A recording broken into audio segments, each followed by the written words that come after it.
tanjona ny atsatsarana an'izay izay taha dia mampifoly isan-drato zay amin'ny taona 2024 dia tena mafy dia mafy. Ary ny tena atratrarana an'izay dia ny fandraisan-jara ny tsirairay.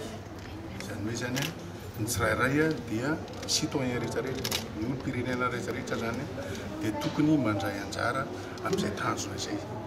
Tsy ny orinasa zay efa hitantsika eny rehetrarehetra eny, tsy ny olona zay efa mandoa hetra amin'izao fotoana izao fa ny rehetrarehetra mihitsy zany ny olom-pirenena rehetrarehetra zany no tena mandray anjara amin'izay fandoavan-ketra zay mba ahafahantsika mantsatsa an'izay tanjona izay. Marina zany fa arakaraka ny firafitry ny hetra miditra amin'izao fotoana izao dia ny TVA no ambony be indrindra. Izay milaza fa ny impôt sur les revenus zany dia ambany ny tahany raha mihoatra ny TVA.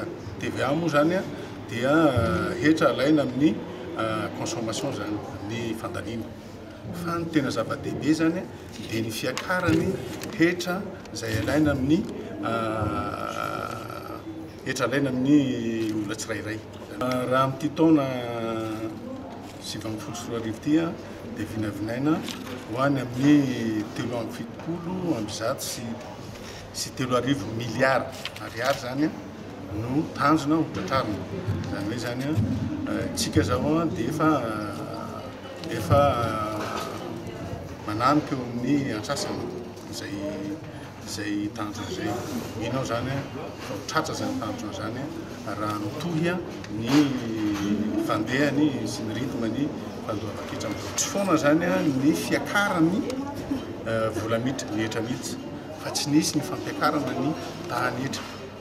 Tsy misy zany ny augmentation ny taux fa ny fanatsarana ny fampidiran-ketra zany no atsatsaratsika n'izay fitombony vola miditra zay.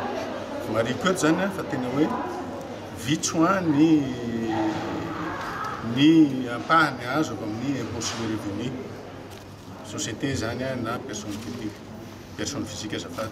Surtout zany ny olotrotra zany tsy mandoa hetra. Ka zay le amerenako eto indray tena manentana ny rehetrarehetra zany ny malagasy rehetrarehetra mba didimasina moa ny fandoavan-ketra, ka manentana ny rehetrarehetra mba hamita ny adidiny fa tsy ho tratratsika ny tanjona. Raha ny rehetrarehetra zany no mandoa dia ho tonga ny amin'ny 20 isan-drato zany fa tsy ho dimambiny 10 isan-drato araka ny vinavina amin'ny taona 3 amby. Ny fivoriana ity moa zany dia tena voalohany nanovana anazy ohatran'ny hoe fomba fifandraisana amin'ny mpandray mpiaranovo ny olonantoka rehetrarehetra. Izay moa zany eo amin'ny lafiny fanjakana dia misy koa ny eo amin'ny lafiny tsy miankina. Eo koa zany ny société civile ary koa zany adino zareo matetika fa manana andraikitra be koa izy ny ao amin'ny ny mpikariko zany. Dia sehatra voalohany io zany mba hoe ifanakalozana izy satria ny resaka politika kariketra dia tsy zaherery ao amin'ny fanjakana no tokony hanao azy fa sehatra iarahan'olona izy satria resaka momba ny firenena zany le zahatra resaka. Zarako moa zany le dinikasa ny maraina zany niaraka tamin'ny sampandrara ao amin'ny fanjakana rehetrarehetra fa tsy ministeran'ny toe-karena sy ny teti-bola irery dia tapaka zany fa izy fiara-miasa maharitra ifankahita matetika izay dia ifampizaha tarehimarika sy toe-javatra zany izay misy dia tena atao zavatra ofisialy zany izy io dia mba ahafana satria izay eo amin'ny sampandrara momba ny politika raketra moa zany dia manao fikarohana momba ny hoe inona tokony atao amin'ny resaka fampidiran-ketra zany mba hanampiana ny zareo ao anatin'ny foibe akapobeany hetra zany amin'ny fanatanterahana zany an'ilay politika ny gouvernement amin'ny resaka